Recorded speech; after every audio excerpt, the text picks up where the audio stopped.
looking at trying to incorporate these images here, okay, into a poster presentation so that you can meet the criteria of task 1.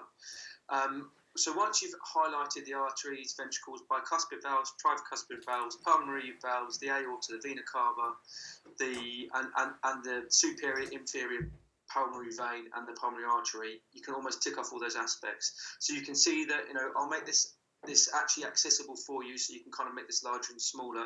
But if you can incorporate all this information in a hand-drawn document, you'll be able to sort of tick off that task 1. Furthermore, what they're asking you to do is also explain the arteries, arterioles, capillaries, veins, and venules. Really simple. So this is an artery. It's big, right? These things here are arterioles, okay, and they lead into capillaries. The capillaries then lead into what's called venules, little veins, okay, and they go into the main vein. That's all you kind of need to explain in regards to that in that image. So once you've done that, you can kind of tick it off, and that is a super easy task 1, ticked off, probably 45 minutes of you drawing. However, the actual written assignment, or PowerPoint, however you want to choose to do it, is a little bit more difficult. So when we're looking through this, it says, describe the functions of the cardiovascular system, including delivery of oxygen and nutrients, removal of waste products, thermoregulation, the function of the blood. And it says here, refer to specialist sources on anatomy and physiology. So you need to have, in order to get a distinction, at least 3 references from sort of academic sources. So what we're going to be looking at is what I'm actually going to go through some sources that I found on the internet that you can use. So basically what you want to do when you're writing this presentation or assignment, you just want to highlight, what the cardiovascular system is about and why it's important. Okay, I found this on the web for basically this presentation assignment for high. Can you guys hear that? Could you hear that? My Siri going off. Yeah. Was that? That was Siri. It's never actually been used before, but it just decided to go off there. So anyway, so to start the actual written piece, I referenced someone called Spanos. So Spanos was talking about cardiovascular robustness. So whatever sport you need to do, okay, you need to have some level of cardiovascular fitness. And the reason for that is, and again, you can kind of use this information, but I want you to rewrite it in your own words, like I've discussed before a million times, that the blood or the circulatory system or the cardiovascular system, whatever you want to call it, delivers nutrients and oxygen to the cells in the body. It consists of the heart, the blood vessels running through the entire body, the arteries carrying the blood away from the heart, and the veins carrying it back to the heart. Boom, you've just described the cardiovascular system. Happy days, I'm pleased. Okay, so why is it important that this happens? Well, blood is needed to keep us alive. Okay, it brings oxygen and nutrients. So when we mean nutrients, if you damage a muscle tissue, you consume protein. You can take that protein, it breaks down to amino acids, goes to the muscles, makes your arms bigger. Happy days. Blood carries carbon dioxide and waste products away from the lungs, kidneys, and digestive system, so it helps you recover from cardiovascular-based training such as boxing, sparring, etc. And blood's also important because it carries hormones and it fights infection and things like that. So that's kind of what you want to highlight at the beginning of the report. So looking at this information, rewrite it in your own words is absolutely spot on. Then what I've done here is I've kind of bullet pointed what I want you to write about. So what we're looking at doing is putting this into sort of sentence structures. So you might say, once you've written that information, you might say, there are... Sorry, did someone say something? No. Okay, so there are organs in the cardiovascular system. These are the heart, the blood vessels such as the arteries, arterioles and capillaries, veins and venules. And you can reference myocardial catch and catch. So all you've done is put that information that I provided for you in a sentence. Leah, does that make sense? Yeah. Yeah? Okay, cool.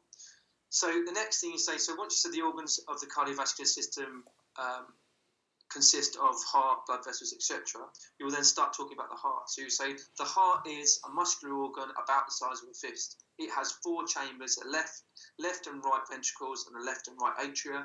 It has the endocardium, which lines the heart, the chambers. It has a myocardium, which is a muscle layer, and it has a pericardium, which is a membrane of an outer covering. That's it. So that's the next thing done. So as long as you've kind of added the sentence structure to it, we're absolutely fine. What I can't see is like just bullet points. It needs to be within a sentence because it is an assignment. So you might say, so you're going to go into a little bit more detail about the atria. So that's the next paragraph. So the atria is split into the right atrium, which is the chamber that receives the blood from the body, which is deoxygenated blood, and the left atrium, which is in the left upper heart, and it receives oxygenated from the lungs and sends it to the ventricle. Boom. Then you're going to do the same thing. You're going to say the ventricles are split into two areas. You've got the left ventricle, so the right ventricle and the left ventricle, and you're going into detail with that as well. So all you're doing is adding sentence structures, connectives to this report as we're going through. So then you're going to talk about the aorta, exactly the same thing. So you're going to say, once you've moved on from there, you're going to talk about the aorta, the pulmonary artery as well, and kind of what they do. So you're going to add sentences to it. Talk about the tricuspid valve and the bicuspid valve. So you might say, within the heart, there is the tricuspid valve and there's the mitral valve. You're going into detail with that. Then you're going to say, again, looking at this, toward the centre of the heart, there's the pulmonary vein. Okay, and then towards the centre of the heart, there's also the aortic valve and the jobs that they do. Then you're going to talk about arterioles. So, what are arterioles? So arterioles are tubes that carry blood away from the heart, what they're made of, etc. So as long as you are putting this into a sentence structure, we're absolutely golden. You're going to talk about the coronary arteries as well. So each one of these is kind of be like a tiny little paragraph that you're going to kind of go into detail, but you'll put it into a sentence structure. So, it's not particularly hard. It's pretty easy. So you're looking at the veins as well. So you can talk about the veins. You can talk about the capillaries, giving you all the information that you need. You can talk about the blood. So it's really important. So why is blood important? Because blood carries nutrients around the body. It removes waste products, as we discussed earlier. But then you're going to go into a little bit more detail about what blood actually carries. So you might say blood contains 4 to 6 quarts. Okay, it contains plasma, antibodies, gases, waste products. It's produced in bone marrow, which is in the centre part of the main femur of the leg, and it carries white and red blood cells. White blood cells fight infection. Red blood cells carry oxygenated blood and nutrients around the body. Then you might want to go into a little bit more detail about the 4 main ways of measuring cardiac function. So this is the real separator in regards to you getting that higher grade. As you can see at the bottom, I've referenced McArdle catch and catch. Okay, I've actually given you a whole textbook that you can kind of look at. It's chapter 10. So if you turn to chapter 10 and kind of flip through, it's going to have some really interesting things in there.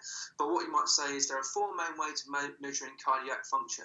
These are blood pressure, electrocardiogram, the stress test, and it's called an angiography. So once you've said that as a sentence structure, you're going to go into a little bit more detail. So you say blood pressure. So measuring blood pressure is the measure of fluid pressure within a system. Okay, it's broken down into systolic pressure, which is SBP, so systolic blood pressure, pressure generated by contractions, and then there's diastolic blood pressure, which is pressures achieved between the contractions. You don't have to go into too much detail about it, you just have to kind of write that in a sentence structure. So systolic blood pressure reflects the amount of work your heart is performing, and the diastolic blood pressure indicates the amount of peripheral resistance encountered. Okay, so if it's like, if there's plaque or things in the artery. Arterial blood pressure increases with age, so the older you get, so the closer you are to my age, your arteries kind of get a little bit clogged up. Diastolic blood pressure more than systolic blood pressure. So the older you get, the higher blood pressure you have. That's why you might find grandparents or older people that you know having high blood pressure. With aging, major blood vessels increase in rigidity, so it means that your blood vessels aren't as elastic. So once you've described blood pressure, you're going to describe what's called an electrocardiogram. All you need to say is it measures electrical activity in the heart. A healthy person, and you can see here, this is a healthy person. Okay, this is kind of how their heart beats. So if you were to look at this on like a heart sort of monitor, you'd see it kind of do this, and it will be really the same. So if you look at this, if we were to actually map it over, that will be almost exactly the same as that. So it's rhythmical. When someone's sick or someone has some sort of cardiac arrhythmia, it kind of looks like random like this, or it peaks high and it's a really long time before it peaks high again. So you can see that if you have some sort of cardiovascular disease or illness, it's gonna look very random. It's not going to be the interval duration won't be stable. It'll be kind of all over the place, almost like your heart's fluttering. You might also, you might do that with just an electrocardiogram. Is just you go into hospital, you sit down on the sort of bed, and they kind of stick a load of like electrodes to you and measure you that way. And it's good for normal people, but some people might have problems when they actually exercise. So you do what's called a stress test, which is exactly the same thing. They put the electrodes on you, but they jump you on a treadmill. And they see what happens to your heart when you're actually doing exercise. So it might be the case that, this person shouldn't be doing exercise because their heart goes into like this crazy fluttering state. So that's what a stress test is. The last thing that you want to kind of talk about is what's called an angiography.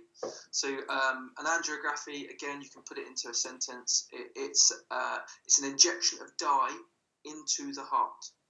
So what you do is you go on you're on a bed in hospital. They either keep you awake or knock you out, depends, and they inject dye into your heart. Okay, and the reason why they do that is they'll X-ray you afterwards, and they'll see if there are any blockages in the heart. So, for example, if the dye kind of stays where it is and doesn't move, okay, it means that the arteries, veins, capillaries aren't removing that dye. Okay, so it will just end up being this big sort of block. What's that? Did anybody say anything? No? Cool. So lastly, what I've done for you is I've kind of summarised it. So I've used the textbook that I've kind of given you. I've used chapter 10, and I've kind of highlighted the summary of the cardiovascular system, okay, and the summary of what's called the sort of tests for the heart. So these are kind of the information that you could be needing in order to write this report. Again, doesn't have to be in too much detail, okay? But if you do want to get a distinction, what you're going to need to do is you're going to need to show me 3 references from specialist sources. So these references have to be from, good academic sources. It can't just be from the internet. Guys, how's that? I'm just going to pause that for you.